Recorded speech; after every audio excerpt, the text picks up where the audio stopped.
Okay. Broadcast is live. OMG. Well, we're good to go. All right. Love it. Ron, tell me how to pronounce your last name. Shuali. Shuali. Okay, my friends, I'm Holly Elissa Bruno, coming to you from Boston, Massachusetts, and I'm delighted to have my colleague Ron Shuali, who is with us. And Ron does a lot of things. We're going to give him a chance to talk about that. I want to just acknowledge that you are on Active Childhood UK, which was founded by Rob Fox, and Rob and I will do a conversation Sunday afternoon, so join us. So look, when I say Active Childhood UK, I mean Active Childhood UK that goes to Nigeria and India and Canada and all of these different places. So Ron, you're going to be joined by wonderful people who are interested in finding out, hon, what is your value added to early childhood? So let me start with a specific question. Ron Shuali. Yes. I know you as Mr. Yogarati. In fact, I sometimes call you Mr. Yogarati. So tell us, what is the value to early childhood educators about Yogarati? It has self-regulation techniques. It has stretches. I believe that as an early childhood teacher, if you're in a classroom or you're in your home doing family childcare for 6-7 hours, you're chasing after the kids, you're twisting your body, you're picking them up with your lower back, you're raising your voice slightly, you're doing all different behaviors, and self-regulation is important. So in the Yogarati workshop and keynote that I do, I teach 5 different types of breathing for different situations that they can also teach the kids, because obviously self-regulation and self-control is super important. And everything that we do in a Yogarati class, they can do with their kids. So, you're in. Rob, this is going to be a back and forth conversation, because I'm sure that our people listening have questions too. So let's just start with something really essential, hon. You founded Yogarati. Yes. Define Yogarati. Yogarati is a blend of yoga and martial arts for social emotional success. Okay. And do you think it works equally with children of every age? Yogarati is more geared towards kids that are 2 years to about maybe 10 years old, because it's very, very silly. It's very goofy. We do voices, we do accents, we sing songs, and I've tried it as old as 5th graders, and it just didn't fly with them. So you figure like 2-year-olds to 3rd graders. Thank you, Ron. And what about adults? What about every adult? Well, absolutely. I mean, the same breathing that you're doing with the kids, you can do with yourself. There's a 5-minute stretching routine called silly stretching that you do with the kids. But while you're doing it, you're stretching your neck, you're stretching your lower back, you're stretching your side, you're breathing in. After 5 minutes of you doing it with the kids, you actually feel better. And your legs and your arms and your shoulders got even the slightest little bit of workout, so that you actually don't injure yourself on the job. Because we all know how well our insurance is in early childhood. You got that, honey. And now here's something else. We've been working, Rob and I have been working with families all across India. And in many cases in India, and you may have done this too, in many cases in India, families are living in high-rise apartments. They have an apartment, probably lovely, but has 3, 4, maybe 4 generations in it. Nice. And so there is the elders need quiet space, the children need active play space, and the challenge is, Ron, you probably know this. For many parents are telling me we can't go up and down the elevator because that's a COVID area. So we have to stay where we are. So can you give us, maybe demonstrate, if you were helping those families who are not used to being the children's teachers, and they've got multi-age children, and they've got like a 3-year-old that's bouncing off the walls, and they've got a 6-year-old that is really quiet and reflective and would rather read, and they've got grandma in the back room, and they've got a headache because they're trying to get their work done. So how would you, I know you can do this, how would you step in with Yogarati to help everybody? Well, the kid that wants to just read, that doesn't want to participate, I put earmuffs on them. in earplugs for the older person as well. With the younger kid, that's the problem, is that Yogarati is full of energy. Yogarati is excitement. So if we can get the kids to move around, to breathe, to do dynamic tension, then they'll actually get tired, use up their energy, and then give the quiet time for the other people to actually be able to do what they want to do. But the key is you got to get the little ones tired, because they're never going to go back to the way that they were of being, calm the way they are. So it's decreased the energy level of those kids. And I'm with you, honey. I'm with you. Yeah. And so give us what I'm asking for also. I hear you about the energy levels and honoring the different energies. And that's where, for me, Yogarati comes together. I'm going to ask you about that, but let's go back to this specific question. If you were right now, if we had a family from India, from Hyderabad, from Bengaluru, and they said, look, this 3-year-old, Ron, our 3-year-old is so loud that, and we got such a small place, and you want him jumping around. How are you going to keep him jumping around without, one, wrecking the furniture? Right. What's one thing you can do that maybe I can learn from so that I can repeat it myself with him? So can you give us an example? Absolutely. Okay, so what I do is I teach people how to create energy. So what you do is you take your hands like this and you rub them together. So try that. Rub your hands together just like that. So we're creating heat, we're creating friction, we're creating energy. Now cup your hands and pull your hands apart just like that, and then just hang out. And what do you feel in between your hands? They're warm. Okay. Do you feel anything in between them at all, like a pushing or a pulling sensation? Not really. You don't? Okay, let's do it again. And some people are more sensitive to energy than others. Rub your hands like fast, fast, fast. Heat, heat, heat. Cup your hands and pull them apart. Okay, awesome.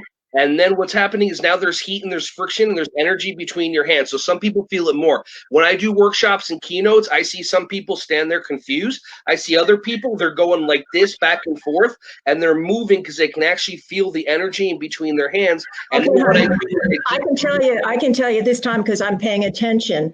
What I've got this time is a roiling. It's kind of like a swirling of energies, okay? Between there you go. Yeah. So what you can do, what you can do is you can either give yourself an energy hug. You can give your inner child, your inner belly an energy hug, or what you can do, especially if you're in a space like the older people that want the quiet, you can actually create an energy bubble around your whole entire body and step into it, and that could actually deflect any energy that's kind of butting heads, because energy is energy, and it's going to flow through, or it's going to flow around, but it's going to flow. So again, let me ask you, if I were the 85-year-old grandma, and I have a low tolerance for love my grands, but I have a low tolerance for high energy. And so this guy from Florida, United States, is coming in and he's telling me to do this. All right, I got it. I'm barely feeling anything between my hands. And now he's telling me to put a bubble around me. Walk me through that. I'm 85. I'm not used to visualizations. Walk us through that. What you do is once you create the energy, you feel the energy between your hands, and then you pull it apart. And when you pull it apart, some people feel like there's a magnetic pull, like a north-north or a south-south. And then as you're pulling it, and some people can see energy and auras more than other, then you just take it and just imagine a bubble going around you, like you were in a bubble in, just like one of those big ones, and then just put it around you and all over you. And what it does, it just kind of calms your whole entire self. And then what I also tell people to do is do cold breathing, which cold breathing, you take your tongue, you put it behind the back of your bottom teeth like this. Okay. And I have them practice by doing the Princess Bride test, where I say, so repeat after me. Ready? Love. Love. To love. To love is a magical experience. Oh, love is a magical experience. So now that you got it, now breathe in with your mouth and let the air go over your tongue. And then breathe out. And breathe in and breathe out. So that's one for the body. But if I'm talking also to the adult, I also do mind. And the mind thing I would have them do is consider, had they created an expectation for how that child is supposed to be, based in their mind, but not reality. And when the expectation is not fulfilled in reality, they don't know they can choose to change their expectation. Okay, So before you keep going with that, let's go back to the 85-year-old Nona who's just working a step at a time to get where you are, okay? Because I get it, but I want to be sure that everybody can visualize this. Okay, so what we're talking about here is boundaries. We're talking about a family in a tight, this is most everybody during COVID has had to examine boundaries.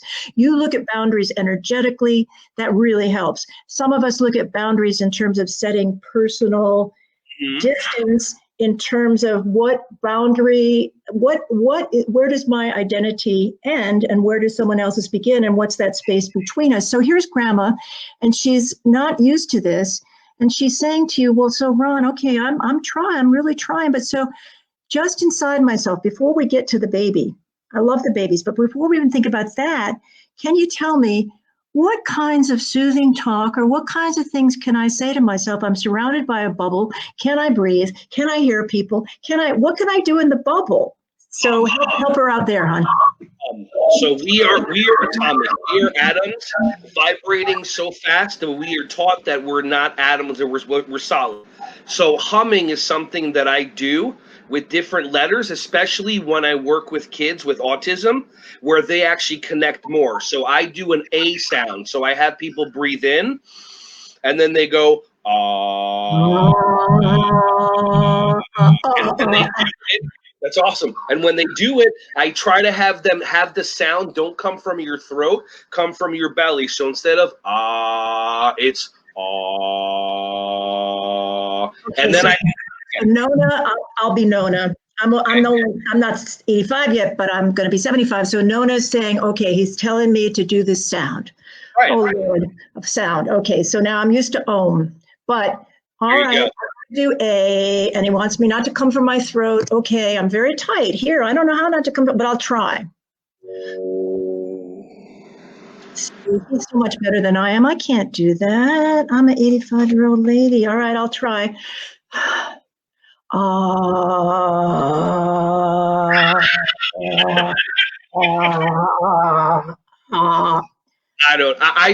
Here's the thing. I tell people to do an ah sound, to do an O sound, and to actually do an M sound. And don't tell everybody else, but when I do this in assembly programs, this is the way that I've gotten Om into public schools, where they would cut it off in a second. So that's what I have people do. I have them do an ah, and then an oh, and then a and then we go backward, and then it just like that. But it's amazing when you do it in front of 150 kids and you feel the whole room and all the teachers go, oh, and then you feel that vibration. So anybody can do it. If someone says they can't do a humming sound, then that's a whole different conversation about how to teach them to get out of their own way. So this is exactly what I want to get into with you right now, because we know from the research, Ron, that singing, just like humor, affects the brain when the brain is in that fear state. The amygdala, the autonomic system is going on, which is maybe where grandma is. I don't know if I can do this. Okay, and music and singing together, the collective will transition us more readily into the calmer parts of our brain, the harmonious parts of our brain, or even the executive function of our brain. So look, back to Nona before we leave her, because she's getting panicked back there. She's going, okay, now what? So wait, Nona can't hum? Nona, you're telling me that this, okay. No, I'm saying she hummed. Okay. But now she's at the next step. And the next step is what happens to a lot of adults, if not children. In come the thoughts. Oh my God, I got it. Oh my God, oh my God, oh my God. She's thinking all this stuff. She goes, oh, but it's oh my God. So what kind of self-talk can you help Nona with? So she's letting the kids jump around in the living room while she's going, I'm going to be okay here. What kind of self-talk can she do? Before the self-talk, she has to shift her mindset and her belief system. If she's been taught to believe and conditioned that her immediate response is panic, or I don't know what to do, or I don't get it, that's a belief system that we have to figure out a way how to change by bringing her into reality. So what I do with, so for example, I have something called cat. So wait a minute. Nona's saying, wait a minute, I'm with you up until this point, but wait a minute. You're telling me that your reality is what I should take on, and I'm an 85-year-old woman and you're a young whippersnapper. Now look, I'm not liking that. I do something called capping, connect another praise. First of all, I get into their world. So whether it's a 3-year-old or whether it's a 300-year-old, she's not sure she wants to let you in. So you got to kind of come in through respect. So tell us how you're going to do that. So what I do is I connect by being with the person first. So I'll look at you and I'll sense, do I think it's fear? Plus I also talk to spirit and I talk to the universe and it whispers in my ear and gives me more answers to everything, including Yogarati. So first of all, I'll look at you and I'll wonder, are you afraid? Are you intimidated? So I'll connect. I use the 2 words, I understand. Connecting. I understand that you might be afraid to try this. I understand that you might be concerned you might not get it right. Then another. I know another human being, so I take it away from their ego. I know another human being that kind of resembles you, has the same kind of hair like you, and what they did was and then I insert anything. And then the part of the P, the capping, connect another praise, is I high-five them before they even try it. So what happens? Hold on, step back, because a lot of us may have missed that. Capping, connect, what? Another, connect with them. Another, tell them about another person, how they were successful doing it. And then praise, you high-five them for being successful before they even try it. So they're already programmed that they're able to do it. Okay, so let's assume that Nona is willing to say, okay, I'll give you a chance. It's not familiar to me. It's a very, very culturally different from what I'm used to. But, okay, now I'm going to sit in my room and I've got these tools. Okay, I can hum, I can I can picture this bubble around me. I'm all good, honey. I can do this. And yet, Ron, what I really need to hear about is when all my worries start coming back to me, are you just saying I use one of these techniques, or how do I deal with those worries? What I do, well, here's the thing. First of all, with the worries, what can you control? If you are worried about something that you can control a little bit or take an action, then hop off the fence, take the action, and then be responsible and powerful for the action. If it's something that you can't control, then just let it go. Because we can't even control our own mind sometime. And I live in the world, there's no such thing as control. It doesn't exist, but that's one thing we put in our own way. And then what I do is I would just say, you know what? How does it, I make everything about the other person. How does it benefit you to do the actions you've been doing? And how do you feel after? And what if you tried something different, and what would that look like? So I create a vision for them of what it's like for them to feel successful, so they feel it here and they feel it here, and then they're excited. There's a difference. There's 2 kinds of conversations. One is about registration, meaning like I ask you to do something, you say yes or no. Another one is called an enrollment conversation. If I enroll you into how wonderful you're going to be when you do it, and how good you're going to feel, and how excited you're going to feel after you try it, I won't even have to ask you to do it. You'll feel motivated to try it yourself. Okay, so let's let Nona be in her room. She's trying all these things out. And the point, the real strong energy is this 3-year-old who is just wanting to fly, and he wants to run outside and play, and he wants to see his friends, and he can't see any of them. So we're honoring Nona. We're honoring big sister who's trying to read a book. And then we're honoring the little guy. Tell us what you would do to help the bouncing, because there are a lot of parents watching. How can Yogarati, Ron, help the little 3-year-old who's? Well, you just read my mind. I mean, what I would do is I would tell them, go onto my YouTube channel, go onto the Yogarati playlist. There's tons of actual full classes on there for free that I did during the pandemic, and just have them do the classes and watch and participate.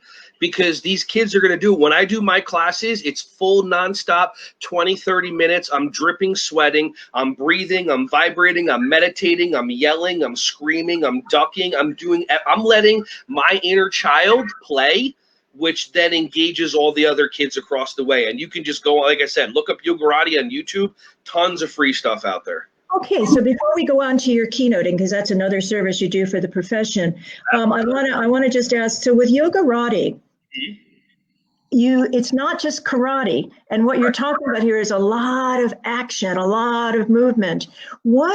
How do you combine, or how do you harmonize, Ron, the yoga part of Yogarati, so that the child, for example, let's take a number of children, the child has been traumatized by COVID, who's like, okay, all right, okay, I'll do this, but that's not really where my energy is, but I want to be part of this group and I don't want to leave it.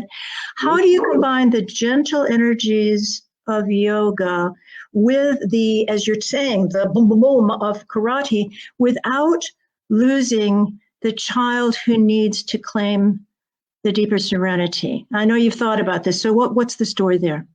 Well, the meditation at the end, to wrap up, and during every part, like a half-hour Yogarati class is 6 5-minute components. We're always breathing through all of it, whether it's a big belly breath, whether it's jellyfish breathing, whether it's cold breathing. We're always implementing the breathing, and because the yoga that I do, sometimes I do yin yoga or Raja yoga, which you're on the ground. For my own classes, when I go, you're on the ground for an hour and a half. You're just moving and holding for 5 minutes. When you're holding for 5 minutes, sometimes you're doing dynamic tension. So I can have a kid squeezing his muscles doing that, and there doesn't have to be a lot of movement. And then when they breathe through it. Okay, and so let's go to one more thing about Yogarati, because it sounds like I love the way you say it. You're inviting Yogarati, honey, because you're inviting children to tap into their deeper source of energy and befriend it. And so, you know, a number of us, either in our families or in our classrooms, in our homes, have children who are otherwise able, who have invisible disabilities, for whom they might see the other kids or big sister being able to do something, and they don't have the small motor controller, they don't have the large motor, they just want to give up. How do you work with those two kids at the same time? If someone wants to give up, it's because there's a challenge. And usually the capping, which I went over with you, really makes a huge difference because they're out of their head. And that's the important part. Like doing that, projecting onto another child that looks like them. This is how they did it to be successful, because right now their own inner dialogue and their ego is telling them and making up stories. You can't do this, you can't do that, based on whatever information they got from their environment growing up. So taking it out of them and even acknowledging some of the others. So if they have an older sister, I love the way that you're doing that. I love the way that you're doing that. And then using my behavior management of not giving instructions, but giving highly motivated suggestions. I'll say things like, now, do I want you standing over there, or do I want you trying to lie down? So they're auditory and visual cues, and it helps the kids try things out without giving instructions or commands, which is what we're used to. We're used to, as adults, just tell them to do this and do this and do that. I don't give a single instruction. I give motivated suggestions, and I work the way the body's designed. Not so much. Hold on just a sec there, because I'm not sure I agree with you on that. I think many adults, 55% of us are really comfortable saying this is what you should do. But there's a significant number of us, 45% of us in the United States, who are more Rogerian. We are more, let's go with emergent curriculum here. Let's hear what this child wants to do. Let's invite the child to lead. This is what the whole Pickler Method is about. And so you're giving a lot of input to the kids, and it sounds like you're kind of in control. What about the teacher or the parent that you're working with who comes from the standpoint of, he's full of energy and I need to take a break here? And how can you help the parent, Ron, who says, wait a minute, I want the children to be able to bring their own self into this rather than to be just cooperating with another person? How do I help the child find herself in the midst of this. So I hear you giving a lot of, you can do this, you can do that, and that's really rapid fire to a child's brain. That's all good for many children and many adults. I hear you, hon. But what about the families that have that different approach? They have the approach. Well, it sounds like so the first way was education, which was me downloading into the kids what I wanted to do. With what you're talking about, it would be educing. It would be to draw from them what they want, which all kids are different. Some kids, you tell them what to do, they do this. Other ones, they do whatever they want until you connect with them. You educe from them what they want to get out of the lesson, what they want to do, and then I let those kids just run the class also. Cool. So that's very helpful to know. So look, here I am, the person who took Latin, educere, help someone lead out of herself. And so you first said you're educating people, and it sounds to me what you're saying, Ron, is wait a minute. I can accommodate for the learning styles of various children and various adults. And educere, out of, lead out of, support coming out of. I can do that too. Okay, so what I'm saying here is let's wrap up on Yogarati, because I think people have a sense of that energy, and just remind them, where can they go if they want to hear more? If you want to learn more about Yogarati, you can go right to my YouTube channel. I actually created a link. It's Ron Shuali's, SHUALIS, YouTube.com, and it takes you right there, so you don't have to go searching for it. There's tons of videos from all my keynotes, which I know we're about to talk about now, but there's a playlist that says Yogarati videos. There's 15 actual live shows, and there's over 25 videos of me in different costumes. It's a green screen, so one I went to Mars, one I went to a space station, one I went underwater. It was a lot of fun, and some of them are 2-3 minutes, some of them are 20 minutes, and they can do as little or as much as they want. Okay, hon, so that is very helpful. And what I want to be clear about it, that this interview is, it's about letting people know what you have to offer the ECA profession. It's also on a deeper level, because I am who I am. It's getting to know the person who's come up with these theories. It's getting to know the person's strengths and challenges, because everybody listening who's a teacher, everybody who's a family member, who's a director, a leader, honey, this COVID opportunity has been the best of times and the worst of times. It can help us see some things about ourselves we have not wanted to see, and it can help us go into those places and inside of ourselves and learn from the hard times. So what I want to do before we get into your keynote topics, and we'll make sure at the end, hon, that you get to say, I'm sorry, what did you say? I said, whatever you want to do. Okay, hon. So this is what I want to do. What I want to do is make sure at the end, and I know you will, that they know where to go to get your keynote lists and opportunities and excerpts. So here's what I want to ask you. I have some other questions. Tell me this. What's one of the most difficult lessons you've had in your life that helped you see a part of yourself you didn't want to see?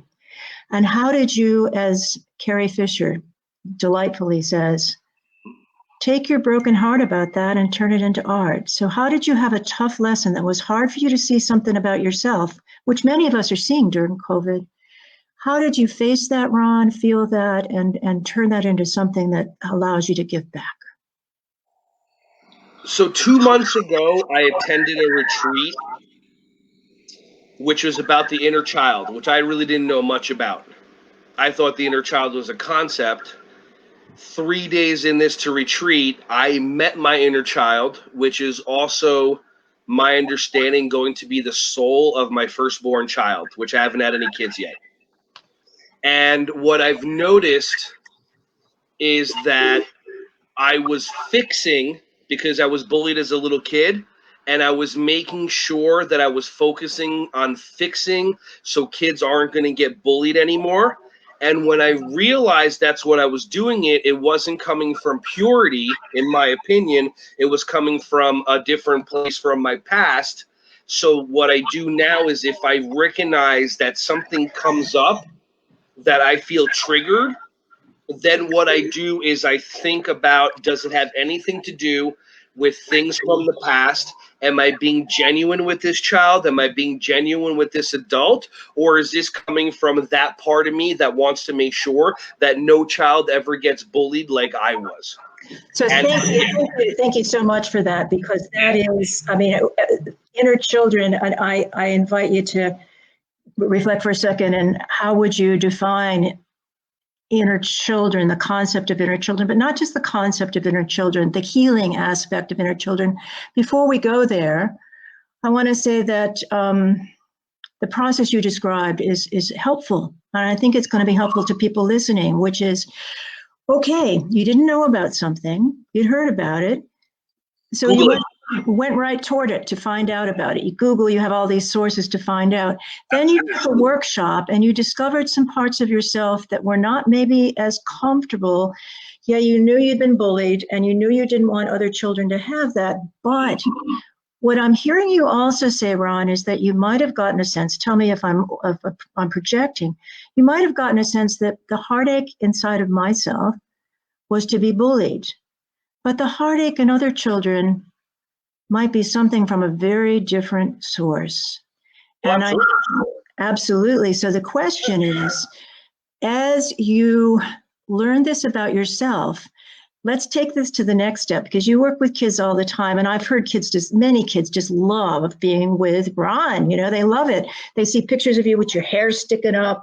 They see pictures of you like looking all wild and crazy. And especially the little guys and some little girls, you know, they really love it. So let me ask you this, because this is a question I'm going to ask everybody listening to. This COVID time has been a time for listening as well as for acting, and then taking inner action after reflection.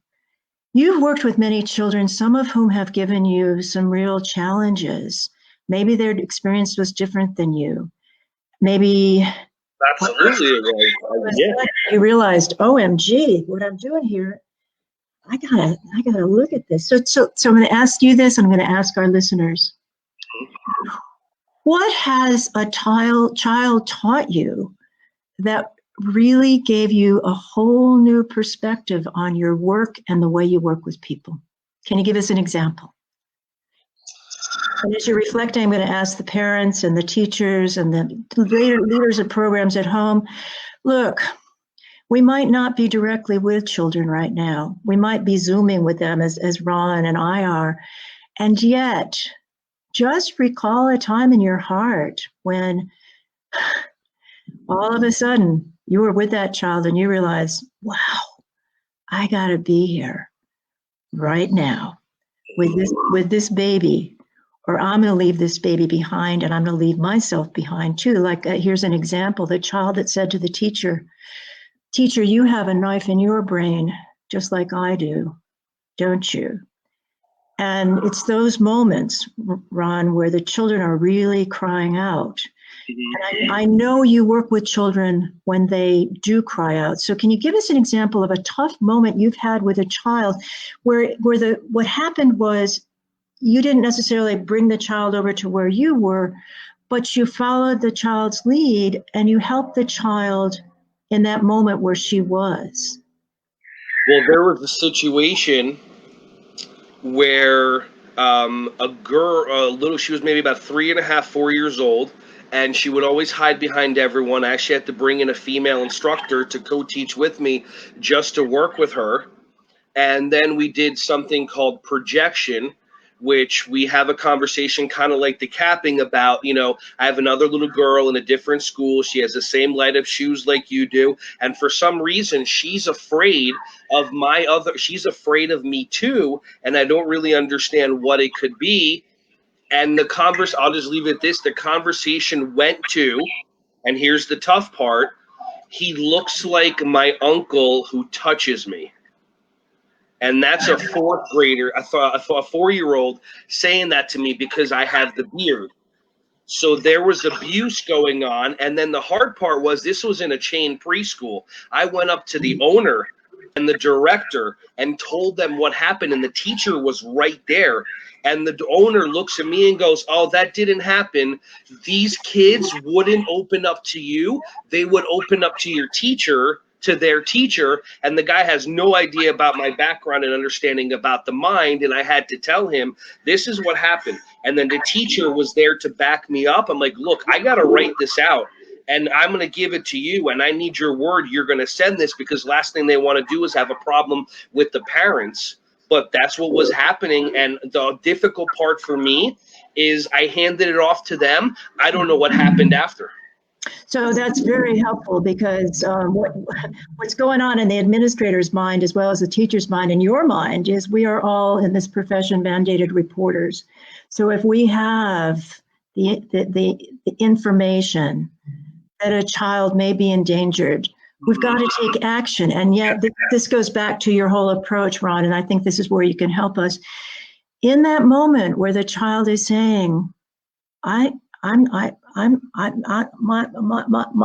uncle touched me, and you at that point, as the adult, make a choice, and you make the choice to let the adults know what they've got to do, because it's in the adults' hands.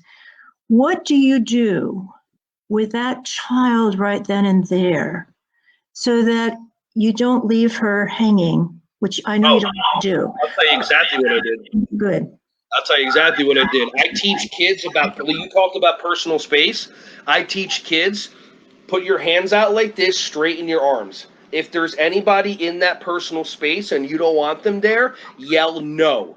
If they don't move, then yell no as loud as you can. And the breathing that we do with the calming sensation is also how I teach them how to breathe out with their belly.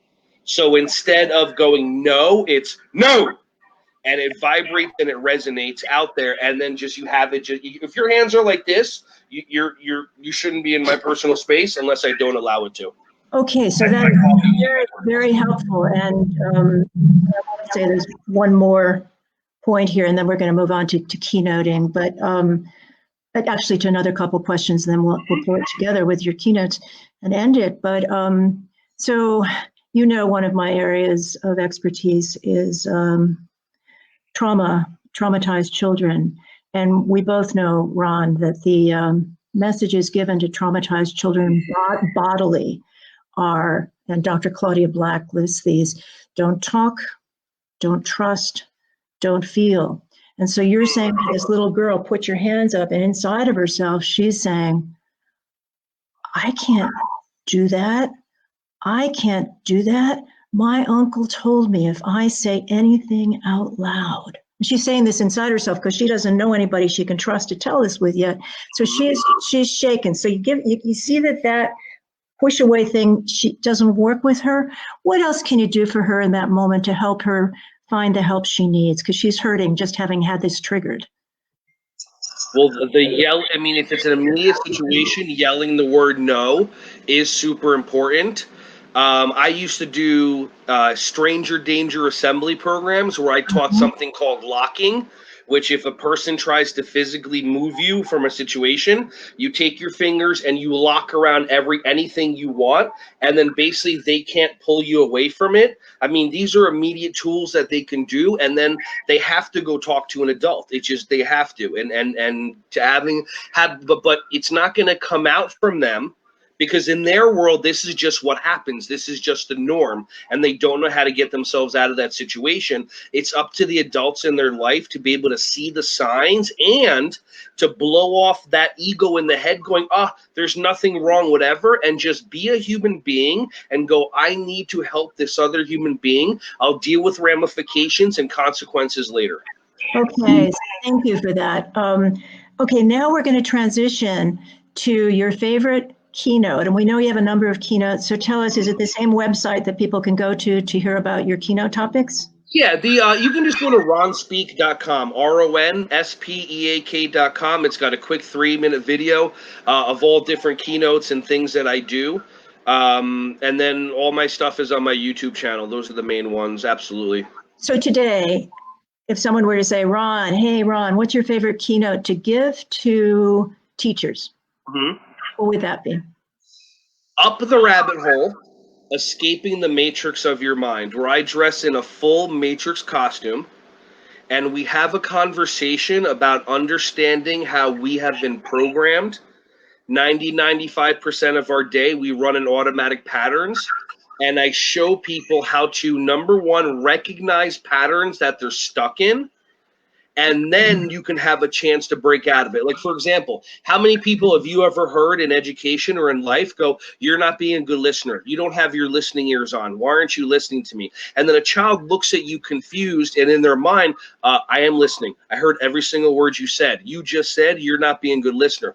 We've been trained to say things, and if the child doesn't understand it or the human doesn't understand it, it's their fault. We need to stop saying you're not being a good listener and start asking, why aren't you following my directions? Why aren't you doing what I want you to do? Because all kids are listening all the time. It's just being aware of what's happening and then choosing to be responsible that we can change, because the kids aren't going to change. The kids are going to be the way the kids are. Okay, so thanks. That would be a favorite keynote, and obviously it's meaningful.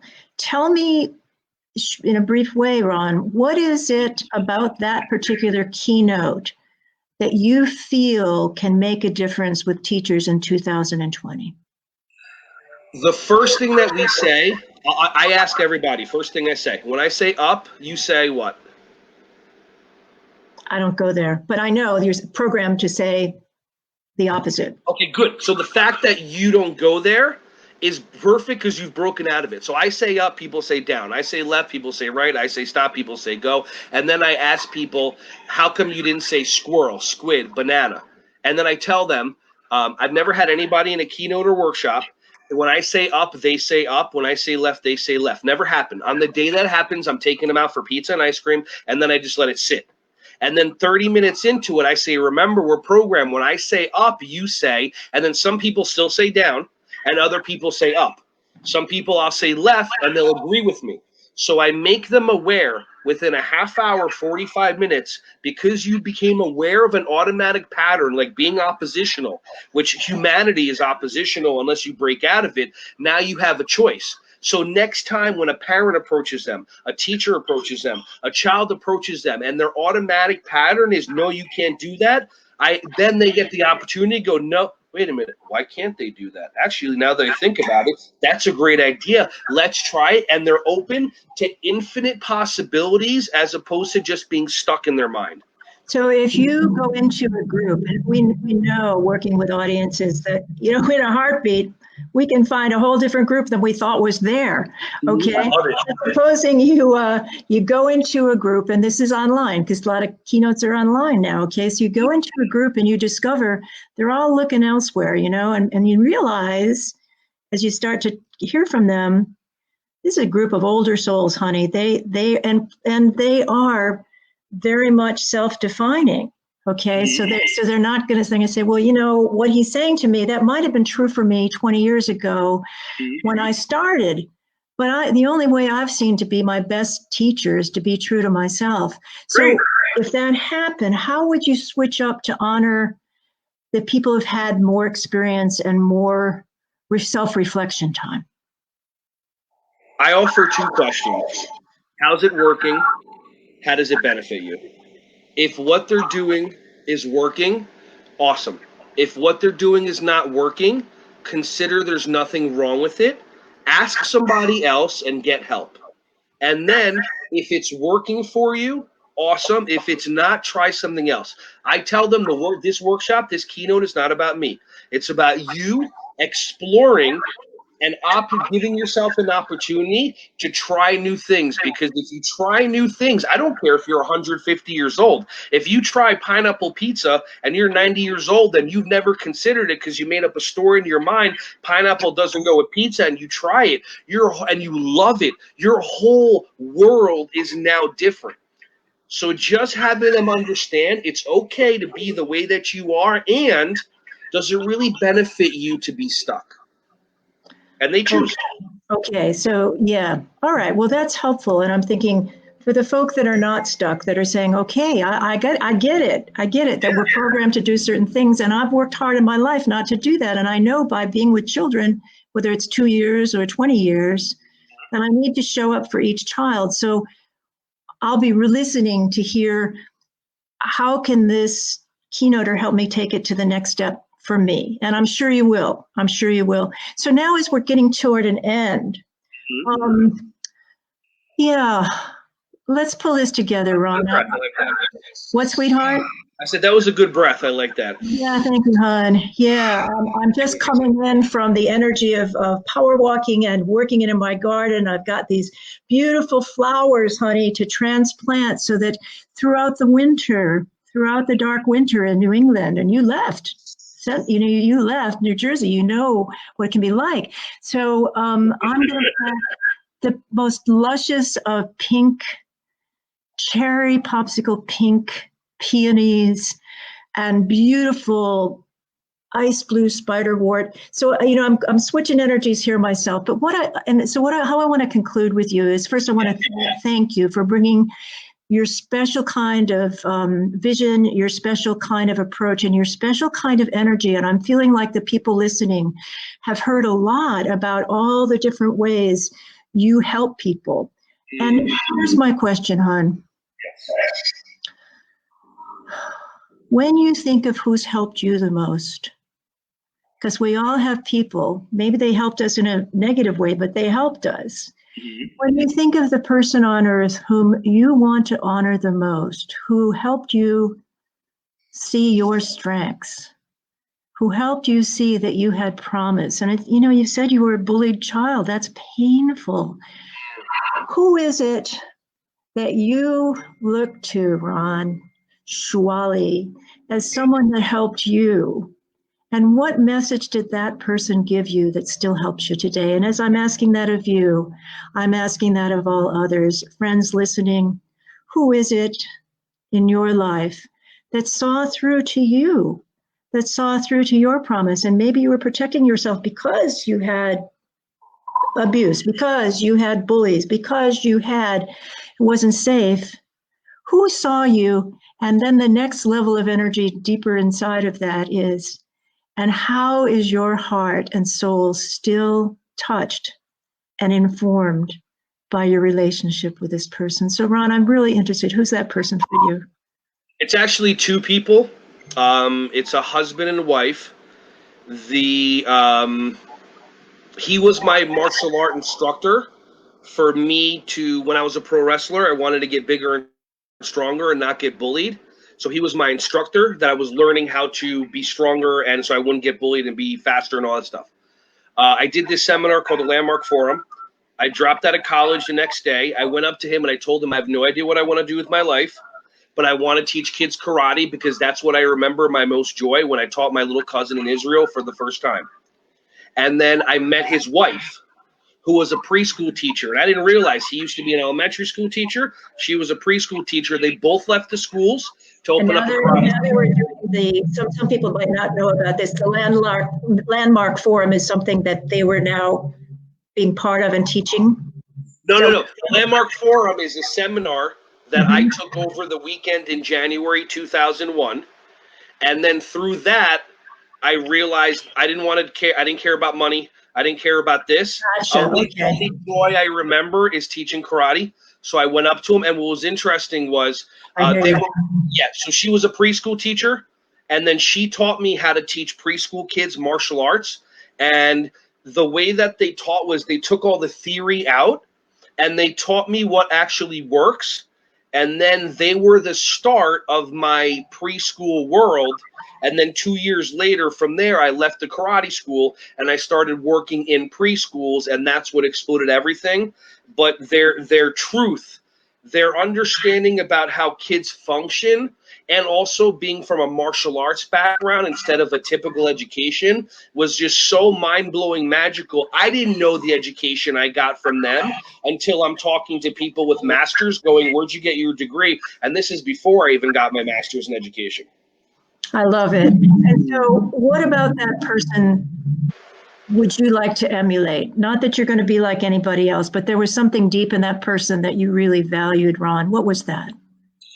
The commitment to doing what's best for the child, meaning if I respond or react, it's an ego thing and it doesn't benefit me.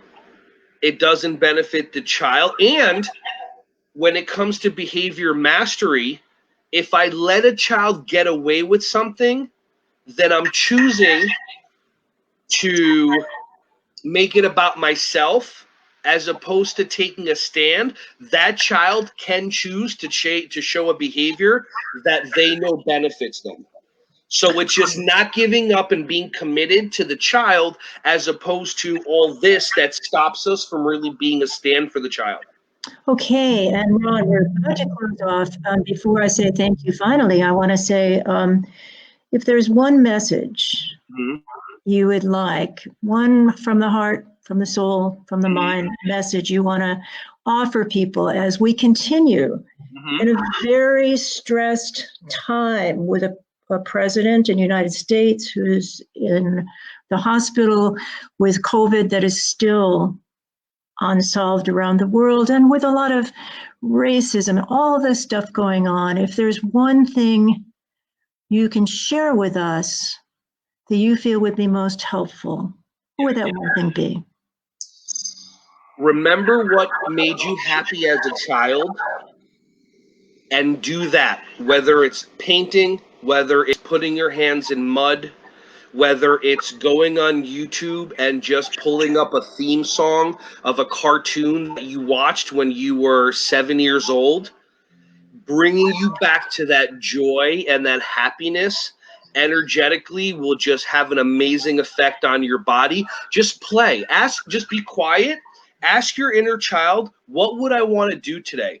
And you may be a serious person and your inner child might go, I want to play Pac-Man. And then just go do it. And just remember what it's like to be joyous and be happy and to be a kid. And that love is just going to go everywhere. Thanks, Ron. And remind me of a researcher, author we both know, Dr. Stuart Brown, who wrote that powerful book, Play. And he says, when we adults get in touch with our ability to play every day, as adults, we become, and this is the quote from him, we become truly powerful figures. And so, Ron Shuali, thank you so much for sharing with us all of your strength, your energies, and your commitments to making the world better for young children and for the adults. And people now know how to get in touch with you. So I'm going to sign off by saying, my friends, as you're listening, whatever you need to do next, please do. And I'm going to go out and plant my peonies. And I invite you to just consider, what is it that would be most helpful and restorative to you right now? And give yourself permission, if you're willing to do that. And I'm going to say thank you to Rob Fox also. Rob, I'll see you tomorrow afternoon for conversations with Rob Fox and Elissa Bruno. And Ron, people will be able to access this on not Access Hollywood, but they'll be able to access it on Active Childhood UK whenever they want to. So thank you so much. It's been an honor working with you. I appreciate you. Okay, hon. Signing off.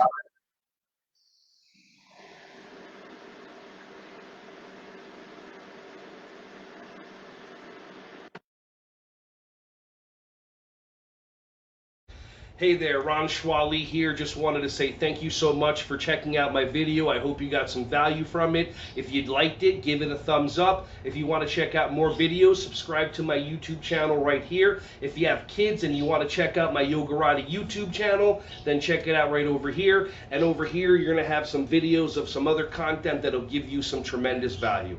I appreciate you, and I hope you have a wonderful rest of your day.